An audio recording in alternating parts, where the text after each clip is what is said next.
News ബ്ലാസ്റ്റിലേക്ക് വീണ്ടും. വടകരയിൽ സ്വർണ്ണ വ്യാപാരിയിൽ നിന്ന് സ്വർണവും പണവും കവർന്നു. കാർ ബൈക്കിൽ ഇടിച്ചു വീഴ്ത്തി തട്ടിക്കൊണ്ടുപോയാണ് ഈ കവർച്ച നടത്തിയത്. മഹാരാഷ്ട്ര സ്വദേശി സന്തോഷാണ് കവർച്ചയ്ക്ക് ഇരയായത്.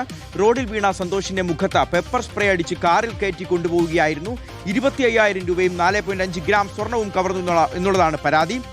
അഭിലാഷ് ഈ വാർത്തയുടെ വിവരങ്ങൾ നൽകും. അഭിലാഷ്, അപ്പോൾ സ്വർണ്ണ വ്യാപാരിയാണെന്ന് അറിഞ്ഞുകൊണ്ട് കൃത്യമായിട്ട് ആസൂത്രണം ചെയ്ത് ഗൂഢാലോചന നടത്തിയ ഒരു കവർച്ച എന്നുള്ളതാണോ ലഭിക്കുന്ന സൂചനകളിലൂടെ മനസ്സിലാവുന്നത്? ഈ മോഷ്ടാക്കളെ കുറിച്ച് എന്തെങ്കിലും വിവരങ്ങൾ ലഭിച്ചിട്ടുണ്ടോ?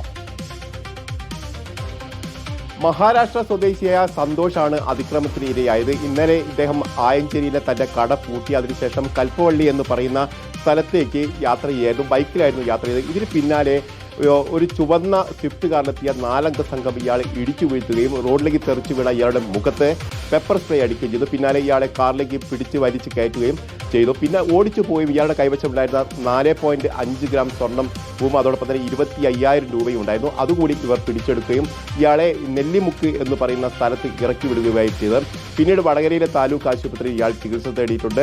വടകര പോലീസിൽ പരാതി നൽകുകയും ചെയ്തിട്ടുണ്ട്. ഇയാൾ നേരത്തെ, അതായത് വളരെ കാലം മുന്നേ ഇവിടെ കച്ചവടം നടത്തുന്ന ഒരാൾ എന്നുള്ള നിലയിൽ, സ്വർണ്ണ വ്യാപാരം നടത്തുന്ന ഒരാൾ എന്നുള്ള നിലയിൽ ഇയാളുടെ കയ്യിൽ ധാരാളം സ്വർണവും പണവും ഉണ്ടാവാം എന്നുള്ള സംശയം കൊണ്ടായിരിക്കാം ഇത്തരത്തിൽ അക്രമി സംഘം ഇയാളെ കയ്യേറ്റം ചെയ്തതെന്നാണ് പോലീസ് അനുമാനിക്കുന്നത്. ഏതായാലും സംഭവ സ്ഥലം കേന്ദ്രീകരിച്ചുള്ള അന്വേഷണം ഇപ്പോൾ പോലീസ് ആരംഭിച്ചിട്ടുണ്ട്. അതോടൊപ്പം തന്നെ CCTV ദൃശ്യങ്ങളടക്കം പോലീസ് ശേഖരിച്ചിട്ടുണ്ട് എന്നാണ് നമുക്ക് മനസ്സിലാക്കാൻ കഴിയുന്നത്. സമീപ പ്രദേശങ്ങളിലുള്ള ആളുകൾ തന്നെ ആവാനുള്ള സാധ്യതയാണ് ഇപ്പോൾ പോലീസ് കരുതുന്നത്. അക്രമി സംഘത്തിൽ ഇയാളെ നേരത്തെ മുൻകൂട്ടി അറിയാനുള്ള സാധ്യത കൂടി പോലീസ് വിലയിരുത്തുകയും ചെയ്തിട്ടുണ്ട്.